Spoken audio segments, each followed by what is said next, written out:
I am Samruddhi Vani, a student of Sahyog College of IT Department from Thane.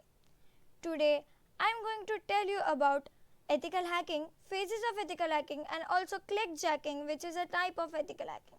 So, let's begin. So, after hearing the word ethical hacking, what would come to your mind? Maybe that it's all about hacking accounts? No, it's not limited to that. So, basically, what is ethical hacking then? It is an act of gaining access with legal authorization of a computer or computer system. So, what an ethical hacker does? Basically, he gathers the information about the vulnerabilities or loopholes present inside the system, the target system, of course, on which he is doing this process of ethical hacking. So, what is the gain or what is the advantage of doing this? The advantage is simple.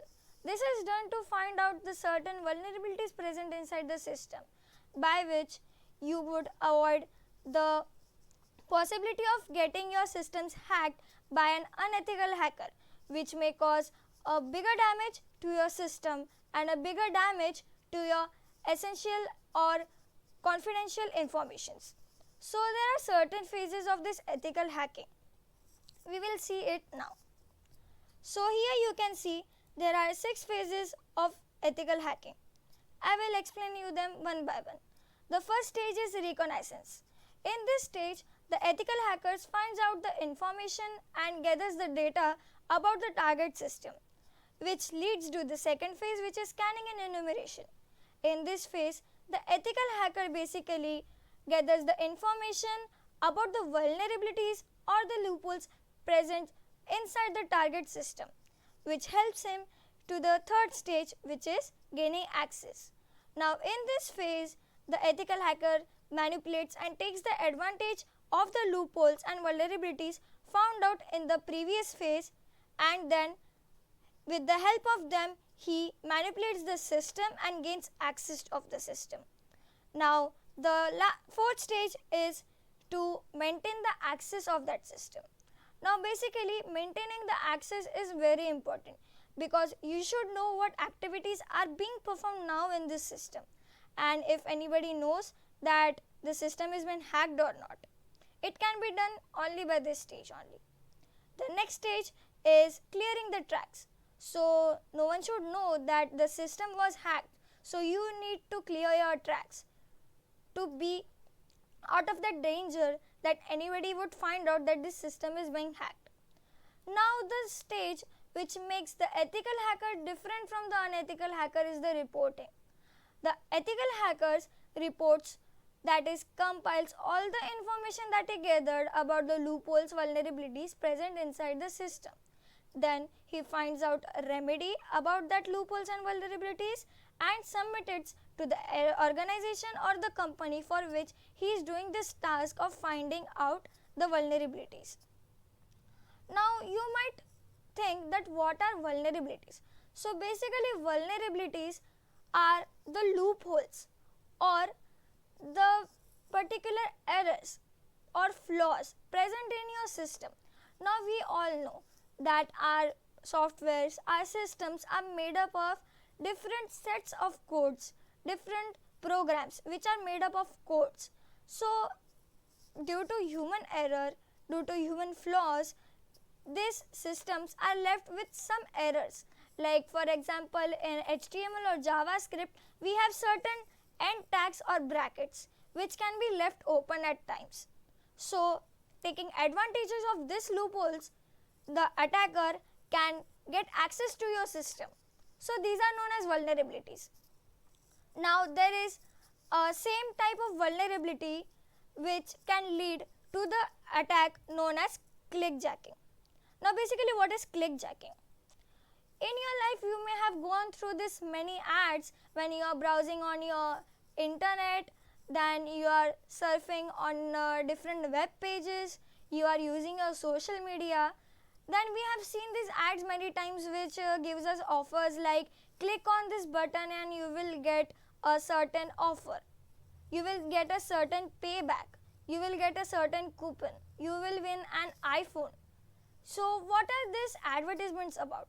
These advertisements contain a button But let me tell you, this is a big attack by which the attacker wants to gain access of your system. Now how it's done? Basically there is an tag known as iframe tag by which on the main website, on this main website you can put up your code and manipulate this website, that you can click on this button and it would redirect directly on the code which is made by the attacker. So you might know that this is a very harmful type of attack by which the attacker can do anything. It can access your system data, it can also access your login ID and passwords of different bank accounts and social media, or it can totally breach into your system and then do as he wishes. So how it is done basically? So the attacker or the hacker sends you a link, that is basically, as you see here, it is an ad in which this button basically contains a link which, if you click on this button, targets to his website.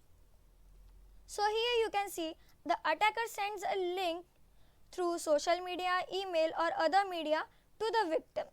The victim simply clicks on it and then the victim browser gives the access to the attacker's website, because the attacker's website code is written in such a way that the web browser would give up his information to him. Now the attacker, as has your data, can manipulate it in any way, and now you have become a victim of his attack in a way by just clicking a simple button. So how would you know that the particular website is vulnerable or not? There are certain ways of finding it. Basically, you can just keep a caution on the websites which you are accessing or using. Now here I have this small code of iframe tag, the tag which I told you, which can basically create those codes on which you can have that type of attack. So here I have 3 websites. Now I will show you the code and tell you what is exactly happening here. So here I have written that if the website is vulnerable to clickjacking, it will be displayed in the below container. So here we can see this NVIDIA website is refused to connect. Here the Google website is refused to connect.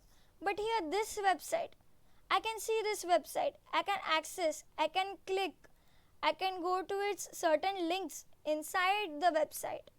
So what is happening here exactly? So this iframe tag is used to put a layout on your code. Like you can see, this is my code. You can see it is created in my desktop, in my computer.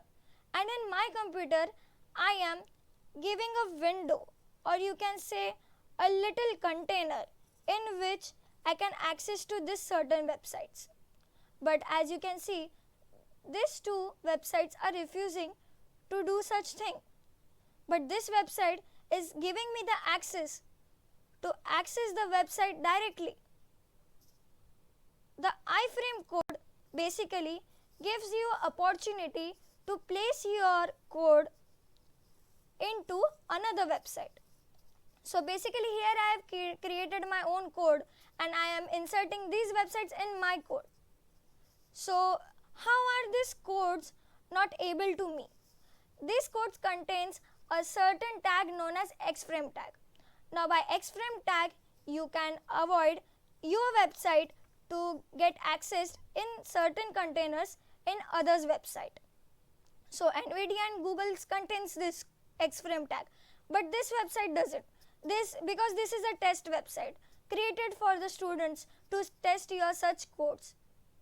You can also try this, take a screenshot of this and try this code. You can see what happens because of it. So what happens in clickjacking is that the attacker creates a code with 0.1 or less opacity so that you can't see the actual code, and then below it is the actual website on which you were intending to visit. And then whenever you click on certain buttons, you get fooled by it, and then your system falls into such trap, which is just not good for your system, because your access can go to the attacker.